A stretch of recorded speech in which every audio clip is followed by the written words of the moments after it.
솔로몬이 세 번째로 남긴 잠언을 우리가 살펴보는데 25장입니다. 25장의 큰 그림을 두 문단으로 나눈다면 사람으로서 주의해야 할 점이 나오고 있고, 그 다음에 16절부터 마지막 절까지는 이웃과 원수에 대한 그 관계 설정을 어떻게 해야 되는지를 우리에게 말씀을 하고 있습니다. 자, 우리 1절을 말씀 보시겠습니다. 이것도 솔로몬의 잠언이요 유다 왕 히스기야의 신하에 편집한 것입니다. 예, 솔로몬은 3천이 넘는 잠언을 남겼다라고 기록을 하고 있습니다. 그리고 솔로몬이 죽고 약 200년 후에 유다의 제13대 왕이었던 히스기야가 신하들을 통하여서 다시 솔로몬의 왕이 말씀하셨던 지혜의 말씀들을 다시 편집하는 그런 과정을 소개를 하고 있습니다. 솔로몬이 돌아가시고 약 270년 뒤에 이 히스기야가 왕이 되었는데, 이 당시에 국제 정세가 매우 어려웠습니다. 북이스라엘은 아수르에 의해서 BC 722년에 망해버렸습니다.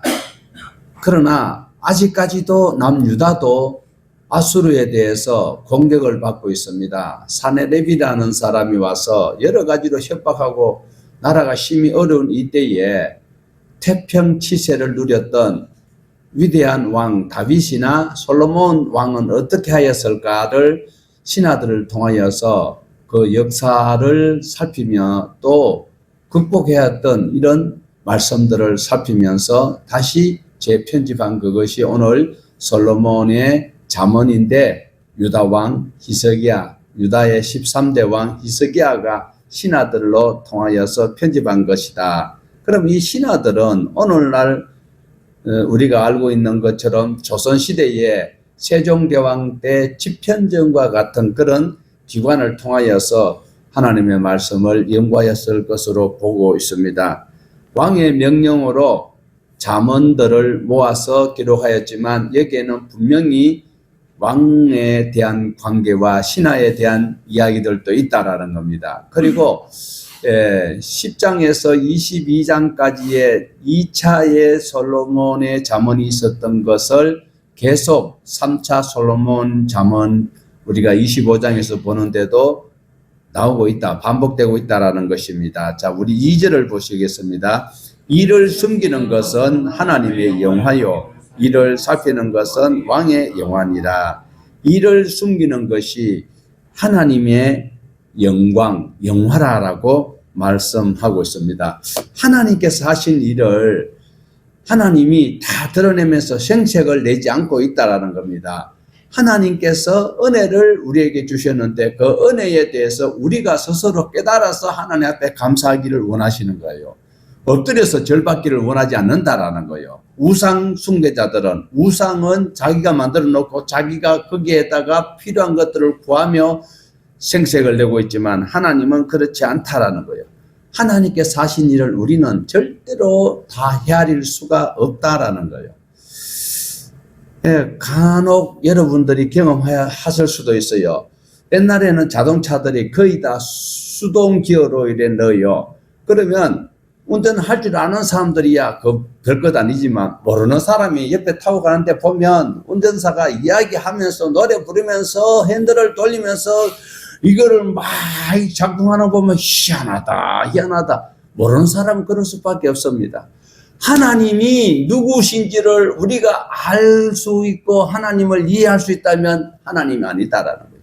하나님 하신 일을 우리는 절대로 알 수가 없다라는 것입니다. 그래서 우리는 하나님께서 하신 그 일들을 어떻게 표현하고 있냐면 섭리라고 표현을 하고 있습니다. 이 섭리라는 말씀이 우리가 굉장히 편리하게 사용할 수 있는데 그 섭리라는 단어가 우리의 신앙에 매우 중요한 소스를 주고 있습니다. 자, 섭리라는 한문 뜻 글자를 이렇게 살펴보면요, 섭자가 보면 손수변에 귀가 3개가 붙었어요.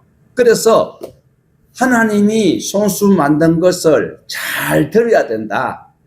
하나님의 말씀을 우리가 잘 들어야 돼요. 로마서에서 믿음은 들으면서 난다. 하나님이 하신 말씀을 들어야 되는 것이지 세상의 어떤 정치의 정파에 의해서 그 자기 주장하는 것들을 듣고 싶어 듣는 것이 아니라 하나님께서 천지를 창조하신 것을 물론 손으로 만들었다고 표현하는 것은 좀 어폐가 있겠지만 손수변에 귀가 3개가 있다. 그래서 하나님께서 손으로 행하신 것을 우리가 잘 듣고 또 들으면 어디는 안 가도 된다. 어디는 안 가도 된다. 지옥은 안 가도 된다. 예. 자, 그래서 사도 바울도 이 신비한 진리를 깨닫고는 어떻게 로마서 11장 33절에 보면 이렇게 말하고 있어요. 깊도다 하나님의 지혜와 지식의 풍성하며 그의 판단은 헤아리지도 못할 것이며 그의 길은 찾지 못할 것이로다. 자, 2절에서 다시 보면 이를 숨기는 것은 하나님의 영화요 이를 살피는 것은 왕의 영화니라. 여기서 영광 카보드라는 단어가 있고 또한 살피다라는 저것이 서로 부정사로 연계형으로 되어 있어요. 그래서 잘 살피면 일이 잘 되기 때문에 편안할 수 있잖아요. 그래서 살핀다라는 말과 영광이라는 단어가 하나님이 하신 그 일을 아니에요.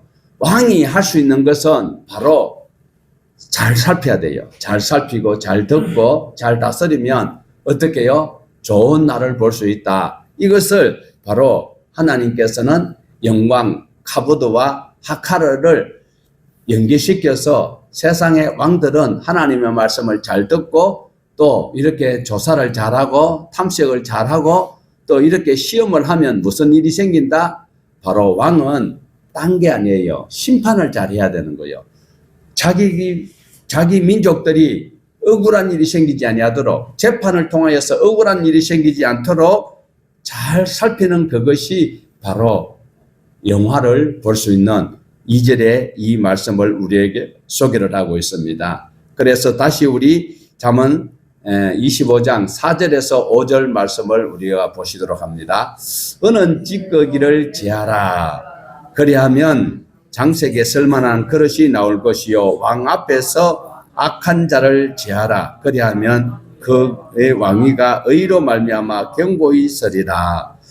광산에서 은을 켤 때에 금을 켤 때에 금이 따로 제품화되어 있는 것이 아니고 원석에서 돌 안에 그게 은이나 금이나 천이나 동이나 주석, 니켈 포함되어 있는 것을 다 재련을 하여서 그거 불필요한 것들 불순물을 다 제거내면 목적하는 금이나 은이 나올 수 있고 또한 구리도 우리가 채집할 수 있다라는 것이죠.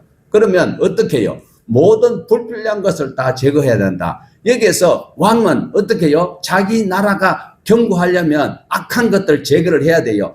대한민국이 건강한 부강한 나라가 되기 위해서는 공산 세력들을 다 몰아내야 돼요.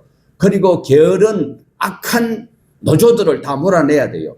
열심히 성실히 착하게 남을 위하는 사람들이 모여있는 건강한 나라 되기 위해서는 악을 조장하는 것들을 제거를 해야 된다라는 것을 여기에서 말씀을 하고 있습니다. 고린도 후서 4장 7절에 보면 우리가 이 보배를 질그릇에 가졌으니 이는 심히 큰 능력은 하나님께 있고 우리에게 있지 아니함을 알게 하려 합니다.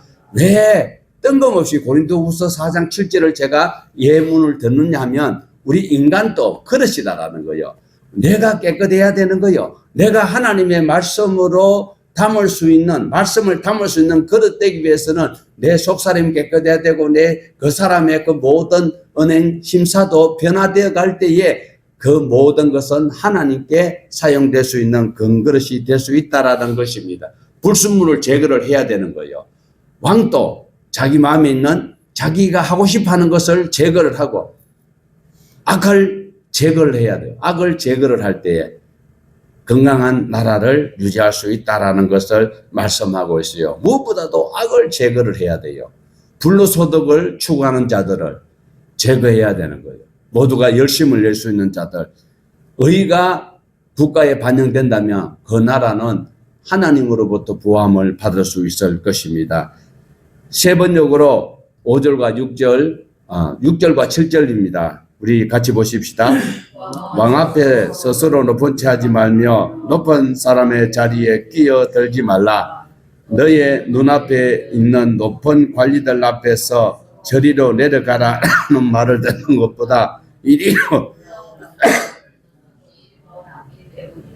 예, 고대의 왕 앞에나 또 이것은 우리의 상식적인 말씀이고 우리 생활에 필요한 말씀이기도 한 것입니다. 어떤 모임에 갔었을 때에 최고 상석에 앉지 말라. 예, 우리 예수님도 그렇게 말씀을 하셨습니다. 누가복음 14장 8절에서 10절을 우리 같이 길지만 읽어보십시다. 내가 누구에게 혼인잔치에 청함을 받았을 때에 높은 자리에 앉지 말라. 그렇지 않으면 너보다 더 높은 사람이 청함을 받은 후에 너와 그를 청한 자가 와서 너더러 이 사람에게 자리를 내주라 하리니 그때에 내가 부끄러워 끝자리로 가게 되리라. 청함을 받았을 때 차라리 가서 끝자리에 앉아라. 그러면 너를 청한 자가 와서 너더러 벗이어 올라 앉아라 하니 그때에야 함께 앉은 모든 영광이 있으리라. 무릇 자기를 높이는 자는 낮아지고 자기를 낮춘 자는 높아지리라. 설명하지 아니하여도 뻔한 말씀입니다. 그런데 하나님의 지혜가 솔로몬에게 있기 때문에 솔로몬이 남긴 잠언을 하나님의 말씀으로 우리가 보고 이 시간 다시 묵상을 하고 있습니다. 주님께서도 지금 지혜로운 사람의 행동은 어떠한 것인지를 다시 우리에게 말씀을 하고 있는데 높은 자리에 앉으려고 하지 마라. 그런데 우리 지금 대한민국 정치인들 보면 제일 높은 어른이 지금 국가에서 만들어 놓는 최고의 그 보안시설 날되는 그 시설에 가 계시지만 서로가 또 다시 그 자리에 탐을 내서 지금 여야야나 희한한 꿈을 꾸고 있는 이런 것을 우리는 이 말씀을 다시 한번 볼 때에 어떻게 해야 될까? 겸손한 자가 되면 좋겠어요. 예, 누군가가 실력자들은 가만히 있는 거요. 어루만기 금도삼다이라고. 예, 막 철랑대는 것, 개조심스러운데 가보면은요, 개가 딱 조그마한 거 섭빛죠. 이런 게 맹맹맹 크는 이런 것들을 해놓고 개조심스러.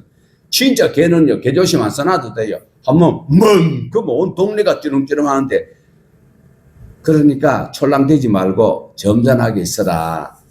높은 자리에 앉지 말고 낮은 자리에 앉지. 그 정말 얼마나 부끄러운 일이겠어요. 자기는 가서 그 자리에 딱 앉았는데 그 초청한 사람이 미안하지만 지금 앉을 사람 따로 있으니까 여기 오늘 장모님 오시기로 했으니까 목사 당신은 저 뒤로 가시오 이러면은 쪽팔리잖아요. 조금 팔리자시는 사람은 그냥 고개 끄덕 들고 있어도 돼요. 자, 그 다음에 8절에서 17절까지는 송사와 은행에 대해서 말씀을 하고 있습니다. 자, 우리 9절 말씀을 보실까요? 너는 이웃과 다투거든 별로만 하고 남의 은밀한 일은 누설하지 말라. 야, 하나님은 이렇게 솔로몬을 통하여서 지혜의 말씀을 주셨어요. 법정 공방을 벌일 때에 꼭 그 사건에 필요한 이야기만 해라라는 거요. 자기가 법정에 갔었을 때에 당사자 간에 다투어야 될 그것만 이야기를 하라고 말씀을 하고 있습니다. 법정 다툼이 불가피하거든 정정당당하게 거기에 대해서 옳고 그름을 말하라라는 거요. 타인의 비밀을 누설하지 마라. 저 사람은요, 꼭 보면 남을, 저 사람은 나쁘다라는 것을 재판하는 재판관에게 인식시키기 위해서 저 사람은요, 맨날 동네에서 술 먹고요, 약한 사람 두드려 패고 남의 돈 빼앗고요, 같이 술 먹지 않아놓고 돈 안 내고 나가고 이런 것이 한두 번이 아니에요. 그러니까 이번에도 이 일에 나한테도 이런 손해를 끼친 사람입니다라고 이야기를 하지 말라라는 거예요. 그런데 지금 우리 대한민국에 일어나고 있는 재판하는 과정에 한번 봐봐요. 일반 사람 재판 필요 없고 정치인들 그래도 전부 다 법관 출신들이고 다 훌륭한 대학 나와가지고 사회에서 한 자리 하다가 국회에 간 사람들이 그 비겁한 소리 하는 거 보면 꼭 나무 물고 들어져요. 지가 해야 될 그 이야기를 당연히 이 재판에서 내가 잘못했으면 잘못했는 거지. 그거에 대해서 이야기를 하지 아니하고 있는 이런 것들을 분명히 여기서 말씀을 하고 있어요. 그래서 여기서 우리가 원문 번역을 그대로 보면 어떻게 너의 변론 너는 변론하라 너의 이웃 이 소리가 뭐가면 목적어가 결론에 해당하는 것으로 강조되고 있다는 거예요. 그러니까 사건으로 인하여서 다툼이 생겼으면 그 사건만 이야기를 해야 되는 거예요. 부부간에도 마찬가지로 싸울 때 옛날에 시집 올 때 그 옛날 고려적 이야기하면 그 지구서 박살나는 거예요. 지금 내가 설거지를 안 해가지고 뭐 잘못했는 그것만 이야기하면 되는데 왜 과거를 끄집어내느냐는 거예요. 그러니까 이 자리에 계신 여러분은 오늘 잠언 25장 9절의 말씀을 꼭 생각하시고 딱 일어난 그 사건만 이야기해도 전에도 그러더만 전에만 그런 게 아니라 또 좀 더 올라가면 저거 아버지가 이러더만 저거 할아버지가 이러더만 그럴 때면 싸움이 아주 걷잡을 수 없는 싸움이 된다. 그래서 지금 여기에서 하는 말씀은 당사자 간에 다투어야 될 그 일만 가지고 해야 되고 그리고 은밀한 것을 거기서 폭로하면 안 된다. 당사자 간이 다투어야 될 그 일로 인하여서 재판관한테 갔었을 때 그것에 옳고 그름으로 판단받으면 그 다음에 화해를 할 수 있는 기회가 생겨요. 그런데 은밀한 것이 다 폭로를 해버리면 이제는 막보자는 거지요. 예, 그래 되면 안 된다라는 거예요.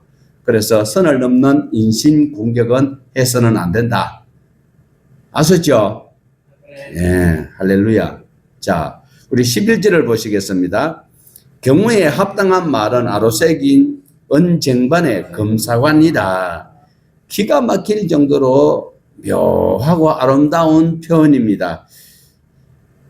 그런데 이렇게 하려면 상당한 심신훈련과 언어훈련과 많은 단련을 받은 사람이 가능할 것입니다. 지혜가 필요한 것이죠. 대부분 사람들은 성급하게 혹은 경우에 안 맞는 말을 할 수 있습니다. 대부분 보면 어떻게 해요? 어르신들이 그런 게 많아요. 할머니들이 더 많아. 그거 내가 옛날에 그거 먹으니까 그거 낫더라. 그래가지고 막 속이 좀 거북하다 이러면 뭐요? 소다를 가져와가지고 이거 한 숟가락 먹으면 낫는다. 자기에게는 낫을 수 있지만 모두가 다 낫는 것은 아니다라는 거예요. 그리고 교회 다니는 사람들이 신앙생활 좀 한답시고 뭐 뻑하면 아이고 성경 구절을 막 인용하는데 그러면 안 된다라는 거예요. 그러나 정말로 합당한 말을 하였을 때는 그것이 위로가 되는 것이지.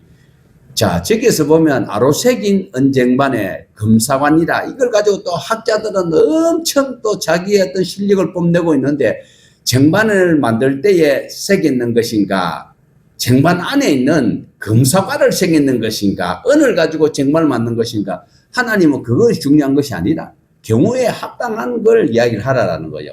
아니 겨울에 손 시려워한 사람에게 장갑을 줘야 되는 것이지 여름에 더워가 땀 뻘뻘 나는데 장갑을 줘서 뭐 하게요. 그러니까 경우에 맞는 일을 할 것을 말씀을 하고 있습니다. 결국 경우에 합당한 것은 매우 귀하고 소중한 것으로 해석될 수 있습니다. 자, 12절 말씀 보십시다. 슬기로운 자의 책망은 청종하는 귀의 근고리와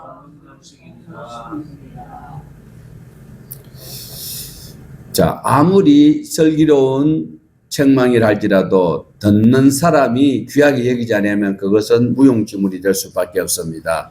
아무리 청종할 수 있는 귀가 있다 할지라도 또 귀한 슬기로운 말을 하는 사람이 없다면 이것 또한 모순이 될 수밖에 없습니다. 따라서 12절은 슬기로운 책망이 있을 때 이를 선하게 듣고 순종하는 자가 지혜로운 자고 그리고 보석과 보석을 꿰어는 그런 귀한 복을 누리는 자다라고 말씀을 하고 있습니다. 우리의 믿음과 인격이 깊어질수록 다른 사람의 조언을 신중하게 듣습니다. 타산지석으로 삼고 왜 나만 가지고 이런 소리를 하지 아니하고 참 일리가 있다 이렇게 수용할 수 있다라는 것을 말씀합니다. 우리 13절과 25절을 같은 맥락이니까 같이 한번 보시겠습니다.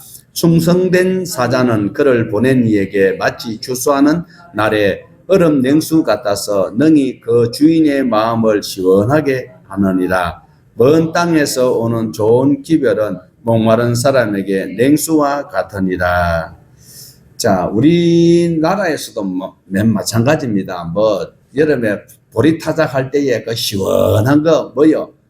그 막걸리는 우리가 좀 그렇잖아. 장모님 막걸리 냄새도 못 맡으면서 시원한 막걸리 좋아. 막걸리 정말로 땀을 흘리고 그 끓끓은 보리 그 타작하다가 땀을 뻘뻘 흘릴 때에 그 시원한 냉수 한 잔 마시면 그것이 얼마나 그에게 힘이 될까요? 자, 그런데 여기에 이 지역에 팔레스타인 지역에서도 보면 4월 중순부터 이제 보리 수확을 하고 그 다음에 이제 5월 말부터 6월 초에는 밀 수확을 하는데 이때에 농부에게 필요한 것은 시원한 물이다라는 거지요. 그런데 거기서는 시원한 물을 어떻게 만들 수 있는가 하면 시원한 물이 냉장고에 있는 거 지금 상상도 못하지요. 그때 석빙구도 없어서. 그러니까 이때에 솔로몬 시대 때에 벌써 이야기하고 있는 이것은 이스라엘의 북쪽에 보면 약 한 2813m 정도 되는 산이 있어요. 헐몬산이라고. 거기는 만년설이요. 거기에서 물이 흘러내려와 가지고 이게 그냥 물이 그냥 노출돼서 흘러내려오면 강물이 그게 미지근할 수 있어요. 그런데 이게 이제 땅속으로 들어가서 이래 나오니까 이게 빙하수인 거예요. 그게 시원하다는 거예요. 지금 우리 냉장고에 있는 물보다 더 시원할 수 있어요. 그걸 표현하고 있는 거예요. 그러니까 여기서 농부에게 지금 땀을 흘리면서 필요한 것은 무엇입니까? 땀을 흘리고 갈증이 날 때에 시원한 냉수가 이 사람에게 최고의 위안이 되듯이 여기서 말씀을 하고 있는 것은요. 바로 13절이나 25절에 보면 물을 이야기를 하고 있지만 이 당시에 왕들이 가장 듣고 싶고 백성들이 가장 듣고 싶은 이야기는 어떤 이야기일까요? 전쟁에서 승리했다는 소리가 이때는 전쟁이 하도 빈번하니까 전쟁이 일어났었을 때에 승리했다는 소리가 농부가 갈증 날 때 마시는 시원한 물보다도 우리 장모님이 좋아하는 막걸리보다도 더 좋아한다라는 거예요. 승리의 소식이. 그래서 25절에 보면 먼 땅에서 오는 기별은 목마른 사람에게 냉수와 같으니라. 소문만 무성하고 뭐 줄게 선물 주려면 아무 말 하지 않고 이랬다가 자, 이 차 설하고 이거 얼마나 기뻐요. 내 차 내 줄게. 맨날 자랑해놔 놓고 주지도 않니 하는 사람이 있어요. 그러니까 맨날 공포탕만 쏘지 말고 헛소리만 공약만 하는 사람 있잖아. 빌공짜로 공약하는 선거 때 되면 공약이 얼마나 많아요. 그것은 이 지역에는 또 비가 귀한 그런 지역이잖아요. 그런데 막 구름이 내끼면 비가 올려나 싶어 기다리고 있으면 세상에 비가 안 오고 있다는 거예요. 그래서 그것을 14절에서는 이렇게 표현하고 있어요. 선물한다고 거짓 자랑하는 자는 뒤 없는 구름과 바람과 같다. 준다 켜놓고 안 주면 얼마나 서운할까요? 차라리 말 안 하면 기대는 안 하지요. 그래서 여기에 팔레스타인 지역에는 강수량이 적은데 구름이 이렇게 끼면 비가 오는가 기다리고 있으면 더더더 후지근한 바람이 불어가 구름을 걷어가 버리면 이 사람들이 실망하는 그런 과정을 우리에게 보여주고 있습니다. 말로만 선물하고 실천하지 않는 사람은 되어서는 안 된다라는 거예요. 그래서 우리 인격과 삶과 신앙의 수준은 말이 아니고 행동이 필요하다라는. 자, 우리 16절에서 27절입니다. 너는 꿀을 보거든 조카리만큼 먹으라. 과식함으로 토할까 두려우니라. 꿀을 많이 먹는 것이 좋지 못하고 자기의 영예를 구하는 것이 헛되니라. 자, 24장에서 꿀 이야기가 나왔어요. 여기서 꿀을 비유하는 것은 하나님의 말씀으로 비유한 적 있습니다. 그래서 성경을 해석할 때에 한쪽으로 편향하여서 해석을 해버리면 안 된다라는 거예요. 그러니까 광범위하게 앞에 있는 말씀은 배경이 되고 뒤에는 해석이 되고 뒤에 것이 해석이 안 되면 앞에 이것을 어떤 과학 목적으로 기록이 되는 배경을 살펴볼 수 있는 이런 마음을 가지고 균형 있는 그런 모습을 지니기를 원하고 있습니다. 자, 18절에서 28절은 이웃과의 관계 속에서 의인이 지켜야 될 그런 것에 대해서 말씀을 하고 있어요. 18절입니다. 자기의 이웃을 쳐서 거짓 증거하는 사람은 방망이요 칼이요 뾰족한 화살입니다. 방망이와 날카로운 화살 모두 어떨 때 사용하는 것입니까? 전쟁에 사용하는 살상 무기인 것입니다. 솔로몬이 왜 이렇게 극단적인 표현을 하였을까요? 거짓, 정언과 모함. 지금 우리 정치인들 보면 지도자들이 지금 막 거짓말하고 모함하는 것 때문에 정말 억울하여서 이 세상을 떠난 사람들도 들어있는 것을 우리는 매스컴을 통해서 볼 수 있습니다. 모함하거나 거짓말하는 이것 때문에 음으로 양으로 상처 입은 사람은 정말 살아가기 어렵다라는 것을 말하고 있어요. 실제로 그 피해를 입은 사람은 그 표현할 수 없는 거지요. 너무 억울한 것이지요. 예, 그래서 이로 인한 오명과 또 의심과 그리고 거짓, 정인 이런 것들은 꼭 사라져야 될 것입니다. 자, 19절입니다. 환난 날에 진실하지 못한 자를 의뢰하는 것은 부러진 이와 위골된 발과 같으니라. 다급하게 이랬어요. 지금 우리나라에 보면 이제 헌재 재판도 있고 뭐 또 그 내란죄 재판도 있고 이렇습니다. 이렇게 다급할 때에 진실하지 못한 자가 잘못 말하는 것은 이가 부러지면 아파요, 시원해요. 발이 삐었을 때 막 뛰어가면 발이 견딜 수 없지요. 그래서 우리가 지금 TV에 보면 막 계속 그것만 나오고 있는데 어쨌든 진실하지 못하는 그 말은 환난 날에 이가 부러진 사람이나 다리가 부러져가 있는데 뛰어가야 될 형편이 되어 있는 사람들은 이루 말할 수 없이 힘들다라는 것을 말하고 있습니다. 다시 말해서 어려운 일을 당한 그들이 있을 때에 신실하지 못하는 말로 그들을 더 힘들게 하지 말라라는 거예요. 넘어진 사람 위에 다시 그 위에 무거운 짐을 더 올려놓는 일은 하지 말아야 된다라는 겁니다. 실망과 고통과 가중만 더 시키는 것밖에 없으니까 우리는 어떻게 해야 될까요? 변함없는 신실하신 하나님의 말씀으로 그를 위로할 수 있어야 되는 것입니다. 자, 20절입니다. 마음이 상한 자에게 노래하는 것은 추운 날에 옷을 벗은 것과 같고 소다 위에 식초를 부은 것과 같으니라. 참 저도 안타까운 것이지요. 예. 경우에 합당하지 않은 그 어느 언행이 상대에게 얼마나 상처가 되는지 지금도 보면 우리가 청문회를 하는 것을 이래 보았을 때에 저 말이 진실할까 거짓말일까 그런 것들을 우리가 객관적으로도 파악이 되는데 터무니없는 말을 하였을 때 당사자는 참 어떨까. 예. 상대의 그 아픈 마음을 후벼파고 그 위에다가 소금을 뿌리는 것과 같아요. 그런데 여기서는 더 강력한 표현을 하고 있어요. 예. 마음이 상한 자가 마음이 막 괴로운 자 앞에 가서 노래 부르는 거, 초상집에 가서 노래 부르면 돼야 안 돼요. 추운 날에 옷을 벗어갖고 소다 위에 식초를 부은 것과 같다.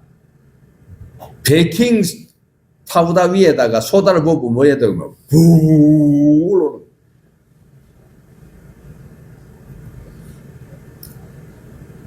어제 눈이 오니까 우리 마을에 청년이 그 아파트 도로 입구에 녹힌다고 집에서 뜨뜻한 물을 끓여 가져갔다 부었어요. 붓고 들어가는데 또 더 얼어버렸어.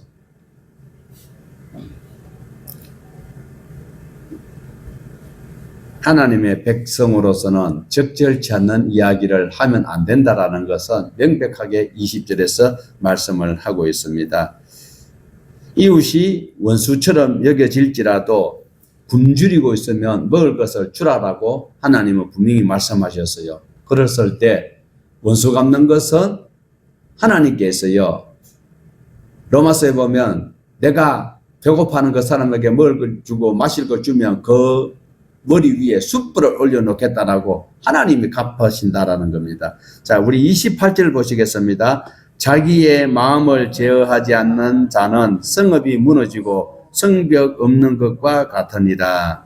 과거에는 창과 칼로 전쟁을 하는 시대는 성벽이 있으면 견고한 성이 있으면 못 쳐들어가요. 그리고 와, 강력한 나라다. 여러분, 바벨론이라는 나라가 있는데요. 바벨론이 얼마만큼 성벽이 높았냐면 성벽 높이가 100m래요. 그리고 청동으로 된 문이 120개가 있어. 그리고 두께가 얼마나 두꺼운가 하면 마차가 2대로 교행할 수 있을 정도 두께를 2차로의 도로만큼 이렇게 두께를 만들어 놨어요. 그 나라가 강력한 나라일까요? 안 강력한 나라일까요? 세계에서 가장 강력한 나라였어요. 그런데도 하나님 말씀을 어겼을 때에 메네메네 대길 우바르시 나는 그날에 박살나 버렸어요. 그러듯이 우리 마음에 성벽처럼 잘 살아나야 되는 것입니다. 자기 마음을 제어하지 아니하는 자는 성읍이 무너지고 그 성벽이 없는 것과 같다. 우리 마음에 성벽을 쌓는 것은 하나님의 말씀으로 차곡차곡 쌓아놓으면 어둠의 세력들이 불화살을 쏜다 할지라도 그 불화살을 우리가 얼마든지 막아낼 수가 있어요. 그런데 그 마음의 빗장을 풀어놓으면 안 돼요. 그런데 그 마음의 빗장을 열 수 있는 비결이 있어요. 그 비밀번호가 몇 번인지 아세요? 3927666이요. 예. 그러면 마음 문이 열려 하나님의 말씀이 우리 마음속에 들어올 수 있는 거예요. 오늘도 우리 각자가 있는 그 처소에서 필요한 말씀, 적절한 말로 생명 살리는 일에 우리 모두가 쓰임 받기를 주님의 이름으로 축복합니다. 하나님 아버지